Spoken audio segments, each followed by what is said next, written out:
네, 부실대 문제 고민하는 연속 보도 이어가겠습니다. 설립자나 경영진 비리로 학교가 어려워졌다면 경영에서 손을 떼게 한 뒤 남은 학생들의 피해를 최소화하는 게 우선일 겁니다.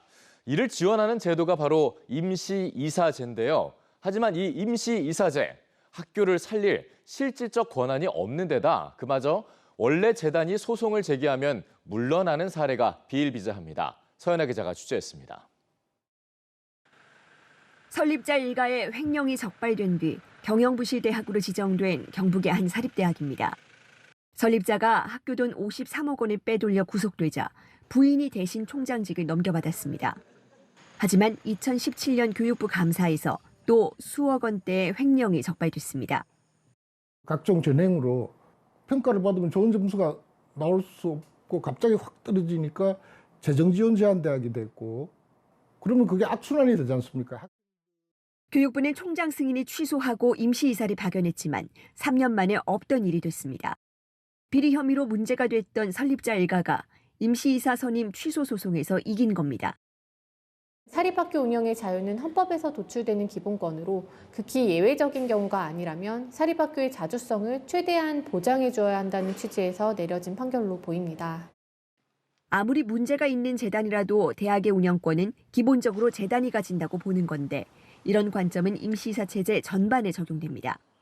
말 그대로 임시 권한만 있을 뿐 학교 정상화의 핵심적인 결정을 하지 못합니다.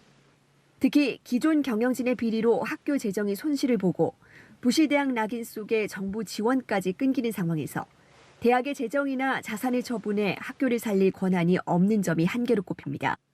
설상가상으로 이런 특수성이 대학 평가에서도 인정되지 않기 때문에 낮은 등급을 받아 또다시 재정 지원에서 소외되는 악순환이 이어집니다. 실제 최근 10년 동안 폐교된 부실대학 16곳 가운데 8곳은 임시이사가 파견됐었지만 경영난을 극복하지 못했습니다. 그 재정적 손실을 끼치고 구성원에게 피해를 입힌 그 구재단에겐 현행법의 절차에 맞춰서 어떤 그 책임을 명확히 물어야 하고요. 그로 인해서 그동안 그 대학 구성원이 피해를 받은 부분은 그 대학에 대한 관리 감독을 교육부가 전적으로 책임을 지면서 지원을 하고 관리하는. 부실대학의 마지막 구원 투수로 임명된 임시이사마저 제 기능을 못하는 사이 학교의 운영난은 심해지고 피해는 학생들이 짊어지는 악순환이 이어지고 있습니다. EBS 뉴스 서연아입니다.